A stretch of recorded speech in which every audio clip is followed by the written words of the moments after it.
I thought I would jump on briefly and talk about a very specific situation that I've been speaking on a lot lately with clients of mine with autoimmune disease, namely Hashimoto's.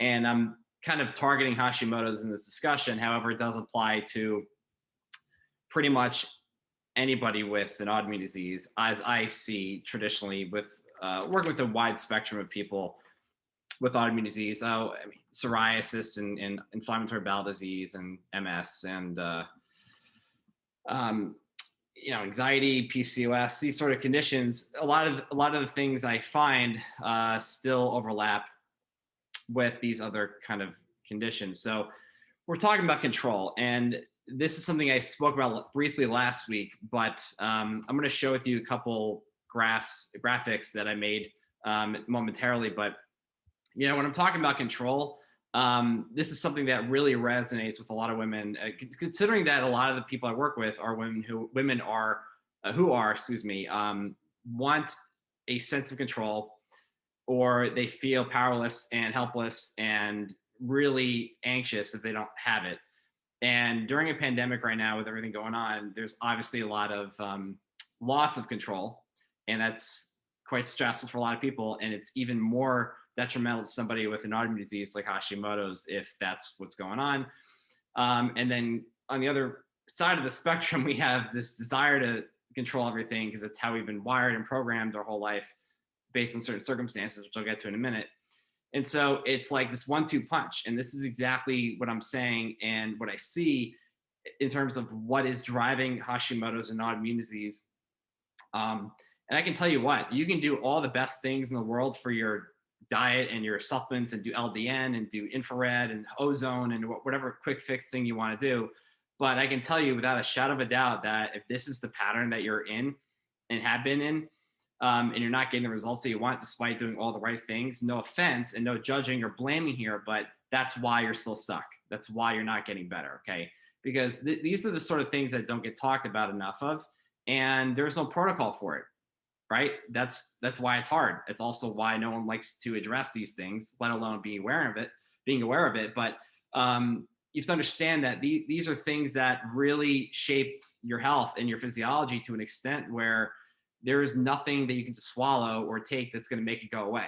And this is why largely people are stuck with autoimmune disease and Hashimoto's and symptoms and weight gain, and why their brain fog is going away and they have anxiety and their fatigue is just getting worse and worse, because it's not enough to just do these quick fix things when you're running a pattern in your subconscious mind that is a program that's kind of changing your whole body, and there's no way you can heal in that state. Okay. So, and I see this time and time again, and that's why this is the most important thing I'm going to tell you. If you really are struggling with control and you have anxiety and you are this super mom, super wife, overacting, over caring, over committing, overachieving, high achiever, you over planning, you need to make everything perfect, you're a workaholic, you are a people pleaser, you're success oriented, you're driven, you're motivated, you're Enneagram 1 and 3. If you resonate with any of that, then this is for you. I'm speaking to you. Okay. That pattern right there is usually what is a huge chunk of the pie as far as what gets people sick with autoimmune disease like Hashimoto's. And it is exactly why no one gets better, because that hasn't changed. So if you don't change that, and I'll get to how to do that in a minute, but if you don't change that, then there's nothing else that's going to really work. You might see some results and improvements, but again, it's not long lasting, right? And that's the whole point. So I really want you to understand that there's this connection between this desire for control and autoimmune disease like Hashimoto's. And it probably is the single most important thing you can do if you want to change your symptoms. And I don't say that lightly. Okay. So I've seen this over and over with women, and it's amazing how much better they feel, and losing weight, and energy skyrockets, and they get in remission, their antibodies come down, and they are like a whole new person. It doesn't happen overnight in a week or two, but it does happen, and it can happen. But that's up to you to decide if you want to embrace this new reality and this truth that this is something that you need to work on. Okay. So a lot of us are feeling out of control because we feel like we can't control right as of right now. But before all that happened in the pandemic a year ago, right? There was this sense of control that you probably had, and it was coming from one of two things. Number one being the four A's, as I call it. Abuse, abandonment, acknowledgement, and growing up in an alcoholic family or having an alcoholic parent. These are the only circumstances that can kind of carve a path towards control. But if you understand these trauma situations, what I've seen, they definitely lead to that, because abuse does that, abandonment does that, acknowledgement. Being that if you haven't been acknowledged as a child or growing up, then you might try to be perfect. You may try to be a high achiever. You may try to override that and try to just control your circumstances so that you can not feel appreciated, right? Growing up in an alcoholic family, that's actually one of the things that not many people I think are aware of, but this is something that you lose your sense of control when you're in that household and you're kind of like in a prison. So you're kind of taught to keep things under control in order to maintain safety and protection, right? So that's sort of what happens with abuse as well. So these are some of the more common early childhood experiences that a lot of people I work with have and dealt with, and it makes sense. And it's just what we do to quell fear and anxiety. So there's that. And the other thing is that your upbringing and how your parents raised you. Okay. So I worked with many people, and maybe you've experienced this yourself, where you have parents who are like, well, you only got a 95% on your test. Like, what's wrong with you? Do better next time. Or, they don't really acknowledge your achievements, and they're like kind of nitpicking at everything, or they have really high expectations for you, and they teach that to you. Like, you have to do better. You need to be perfect at everything. And that sort of thing. So this is where the ingrained high achiever sort of perfectionist personality comes through. And that's kind of one of the examples that can happen. So naturally, this leaves a sort of unconscious or subconscious mark, okay? And leaves this impression that, well, okay, I got to try harder. I got to do better. I got to achieve greatness. I got to be perfect, never mess up, prove everyone I've got my shit together, and be respected, right? That whole thing. And that's just part of life, right? It happens. And it's not about necessarily like trying to point the finger at anybody or blaming somebody or judging them for how they treated us and made us act all of a sudden. No, it's not about that. It's already happened. It's done. It's in history. It's history now. It's in the past. But we need to be aware of this. And that's the whole point of this discussion, and understanding that this comes at a heavy cost if we don't change these ingrained patterns. And these ingrained patterns, they carry over into random little stressors that are not life altering or life threatening, but because you feel like they are, you need to control it. And when you can't, you feel powerless. And that's very disconcerting. It's very unsettling for women. If this is something that you felt and you've dwelled in for much of your childhood. Okay. So that's one thing that does happen. And then there's this sort of like striving for control over unpredictable, unexpected situations that happen every day for us in an effort to try to maintain that normalcy and that safety. Okay, so let me show you something I created that will explain this. So if you look at this, right, this is kind of what I mean. We have stress, we have trauma, we have our upbringing, whatever that is, okay? And there's this need for control, and it's basically fueled by these motivating factors of powerlessness, anxiety, and fear. We see safety and protection. That's really what it is for us at the end of the day. So what we do is we get very stressed, and I've talked to clients about these things, so these are definitely very real, and these are things you might relate to. But these are some examples of unpredictable, circumstances that kind of happen, like the snowstorm in Texas that we had. That's a great example for a lot of people, where if they have control issues, that's going to really be an issue for them mentally and physically, probably. So we perceive things as stressful, like, your in-laws are coming, or you have a party and you have guests coming over, or you broke your iPhone, or you got to get to the airport on time, and you might be late, and whatever, running out of food, all these sort of things. And so that alone is very stressful, right? Okay, we got to control these circumstances, whether or not we think we can, or it's still something that bothers us. And there's a lot of things right now in the pandemic we can't control, and so we're still trying to control it, or we have thoughts of it, and we don't let that go, and that's what is really killing us. I mean, it's really what brings to the suffering. Okay, and then we have the everyday sort of things that have kind of been with us before these random things popped up, and they've been there for a long time. And these are things that we all probably deal with to some degree, but some people can handle it and be calm in the storm, and others can't.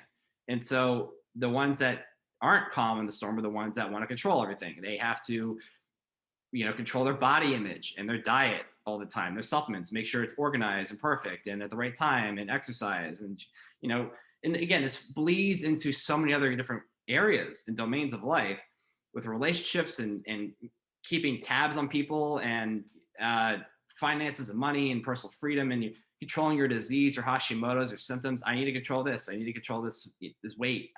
That sort of dialogue and mentality is exactly the point. You don't have to have all these sort of things going on in your life, but if you have that mindset where I need to control this and this and this, especially as it pertains to Hashimoto's or your illness, that tells me enough of kind of what is keeping you stuck, just by hearing someone talk. Okay, because I've seen these patterns plenty of times. So family dynamics, everyone's got to be happy. I've worked with women who who are under this pressure that they need to make everyone happy. Their kids, they got to make sure everything's right. They're growing up healthy, and they're doing the right things, and so and so forth. So there's a lot to this, but that's the whole idea. And so collectively, these sort of things, right? They fuse. I mean, it's like one aggregated stressor over another. And so it leads to this sort of stress response, which is HPA, right? It's what it stands for. And that's heightened and elevated, and that shifts the hormones, changes your cortisol, changes your endorphin, your adrenaline, and your stress hormones, and endorphins too, right? And this is what changes the immune system, okay? And so that's literally what puts gasoline on the fire. It's what leads to this incessant inflammatory response that goes on and on and on.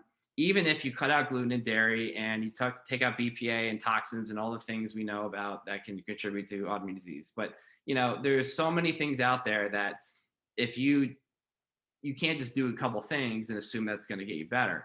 But I can tell you without a shadow of a doubt that this is something that's going on. It's going to probably keep you stuck. Okay, so that's the challenge. That's the challenge with this, and that's not something you're hearing much about probably when it comes to really getting your disease out of control. So I'll share with you another add-on to this, that will talk about briefly what we can try to do to reverse this and change it. And that's not easy. I'm telling you this right now. It's not something I can just tell you in a brief Facebook Live, but just to give you a general idea of what this is and what it entails, here's what's going on. So, okay. Or hopefully you can see that. So, all right, here's the deal. So if you look at what's in green, that is basically what we want to look at as far as where we intervene. Okay. It starts with pain and perception. Okay. So if you have a long history of wounds and traumas and experiences from childhood, that's going to create a lot of pain for people. And they don't always know they have it, which is why it's tricky. And you might be listening to this being like, well, I'm fine, I don't have anything. But listen, sometimes it's not easy to discern. And so you might have this ingrained sort of message in your head, the story of, I need to do this in order to be good, or in order to be accepted. I need to do this in order to avoid pain and fear. Okay. And that is what creates this sort of tangled knot. And unraveling that is the goal, of course. That's the art of what I do with women, okay? And there's no one way to do it. There is no one way to do it. Can't find a protocol for it. So we need to be aware that it's all really, and the research even has talked about this, how the need for control is coming from somewhere, but how do we stop controlling things? Okay. Well, the first thing is we need to figure out where it comes from. And that's a lot of deconditioning needs to happen. It's a lot of changing the brain. And that's all about healing and wounds and trauma. And that's a whole different discussion and very deep and wide and broad. There's a lot to that. But there are so many things and ways to go about that. But that's what I'm doing for most women who have a lot of this stuff in their past, and helping them change their relationship with themselves and their disease and all the dysfunctions that they might have in that regard. Okay, so that's something that generally needs to happen for most people, because that's where it's sourced from, and it's not very clear, but that's until we start diving into this realm. But that's what is happening. Okay, so I have women, someone, for example, I have a client of mine who, she was molested. She was told by her classmates in high school that she was fat and needed to lose weight. She was verbally abused by her parents. Like all these, enough of that alone is enough to change someone's patterns of behaviors and perceptions going forward in life. And that's how it begins. And it turns into these self-defeating, self-sabotage type behaviors, and controlling can be one of them. And you can see that when you hear people in their dialogue and how they're acting, and their desire to step on the scale every day and changing the diet and focusing on or fixating on calories and macronutrients and their body image, and needing to, make sure that everything's running like a tight ship, and feeling like you're out of control and powerless if it's not working the way you want to. And that's what happens. And so all because of what we've been exposed to potentially. And that's the point. That's what kind of happens for us and for people I see. And it's hard to get out of that, but it's not impossible. Definitely not impossible. It just takes time to change. So there is that, right? And now we have obviously this need for control with unpredicted, unexpected circumstances, situations that happen in a daily life. Okay. And again, it's going to come down to, and it's hard to change this because we have a program from the past that's kind of hardwired us to be this way. But, we have to change that perception of that stressor and how we choose to respond to it. Choosing to decide how that stressor, what it does to us, is more impactful on your health than anything else. Okay, that might be something you've heard of before, but that's literally the truth, and studies have shown that.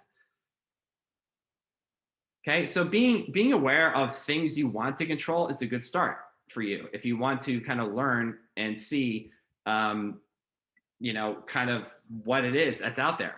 Maybe you have an idea of what you're controlling these days, and maybe you have no idea. But that's why awareness is the first step. And it's thinking about, and that's why I'm giving you these examples, because maybe you relate to some of that, but maybe there are others that are not listed. So thinking about the things you want to control is a good start. Thinking about just even what happened yesterday or today. Think about today. Where is there anything going on that you wanted to control and you couldn't, or you tried to control to make it work for you and to give you the result that you wanted? All right. And so just the thoughts you have in your head of, I need to do this and do that, control this and that, that's kind of what I mean. So getting a list of what that might be is a good place to start. Okay. Whatever happened today, last week, even, okay, whatever you want to do, but just start with that. Okay. And again, research tells us that it's the act of what's happening and the reality of things is not really the issue. Yes, there are things that are going on in the world that are an issue, but it's less about that. It's more about it's less about the stimulus, whether it's harmful or harmless. Really, it's not about anything other than that's what it is. But now we have to change our perception of it and how we choose to let it affect us. And that's your consciousness. Okay, that's what I mean when I said pain and perception. Those are the two things. that's going to help you let go of control. It's all about pain from the past, the perception of the now. These are all things I talk about with clients all the time. And it's really important to understand. We have endorphins, we have these compounds that are released when we're in pain, and they also get released when we're experiencing relaxing activities, right? Well, we know from research too that your immune system is going to react differently to when being exposed to those endorphins. So it's a little bit complicated, but the whole idea is that certain immune cells can turn up or turn down based upon how you're, at least partially, how you're perceiving things as stressful. So if you view things where you're hypersensitive and you are overreacting, these things change your body. It's really what it comes down to. Simply put, it's failure to change your perception is what changes your stress response and upregulates it and keeps it chronic and elevated, whether you feel it or not. And that changes your immune system. And long term, when it goes on for years and years and years, breeds and pushes one into autoimmune disease. Okay. And I can tell you that is a big driving reason as to why people get sick with autoimmunity, like Hashimoto's. But it's when they're exposed to more things day to day with everyday life and unexpected circumstances and the pandemic and whatever else, that really just adds to that layer. And then you're stuck, right? Because you're just wired that way. You're adding more, you're putting more firewood on the fire. And that's tough. It's tough to get out of.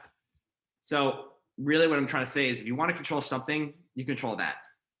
And that ironically is what leads to the sort of end of control. All right. So that's what it comes down to. It's pain and perception. You can try to do your best right now with stressful situations to how you perceive it and calming yourself down and, realizing that there's suffering in that reactivity. And there's more to that, but that's the general idea. But then the other side of the equation is, well, where did this come from? Why do I have this desire, this need, this craving for control? Okay. So that's kind of really what I wanted to run through today. And it's kind of bring that up because it does matter. And it's probably the most important thing I find with helping people reverse their symptoms and to lose weight and to, whatever symptom you have going on, it's all part of the same bucket. So if you want to lose weight, if you want your energy to get better, if you want your anxiety and depression to go away and your brain fog and all that stuff to go away and your skin to get better and your hair to start growing back, it's going to have to come down to changing your immune system. But how do you do that? Stop controlling it. Stop trying to control it.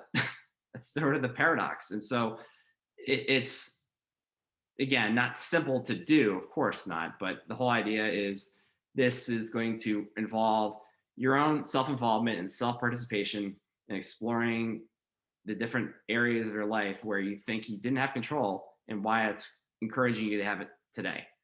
And seeing hopefully today that this is what keeps most women I find stuck in the disease process and why they're kind of going through this ebb and flow of they're feeling better, they're feeling worse, and they're never really consistently better. But I can tell you from experience that most people get better when they change that and they get out of that fixated mindset where they have to keep everything in balance. And it's just like letting go. That's really what it is. So it's definitely possible and achievable, but it requires you to step up and be involved. It's not something you can just buy a protocol or a PDF or some program and just kind of fix everything. Okay. So if you want to learn more about this, I am continuing to go through this more and more and all about these sort of subtle different things that are very impactful on Hashimoto's inside the Hashimoto's Academy. And this is something that you really want to be a part of if you want to learn this stuff and kind of the deeper different techniques and things I'm doing to help women with Hashimoto's kind of change this, because this is what is going to change your disease. It's what's going to change your symptoms. Okay. It's that powerful. And I want to make sure you understand this and see, because it's not going to be as simple as taking some supplements and changing your diet. Yeah, it's helpful, but it's not going to be enough most of the time. All right. So the Hashimoto's Academy is really my best effort to help women like you who are struggling with this and a whole host of other things where I can give you personalized attention support and in a format like this, and is on a Zoom call, which I'm doing through streaming it to Facebook, but that's what I'm doing. So if you have these sort of issues, you definitely want to be a part of the academy, because I can help you with this. I can try to steer you in the right direction. And that's really the whole intention of it. Okay. So anyway, if you want to learn more about it, let me know, send me a message, or simply go to the hashimotosacademy.com/free trial. If you want to check it out for a week for free, you can do that as well. But nonetheless, that's it. That's all I got for you today. All right. So try to let go of controlling things for today if you can. All right. But thank you for your attention, and I hope you have a great rest of your day. All right. Talk to you soon.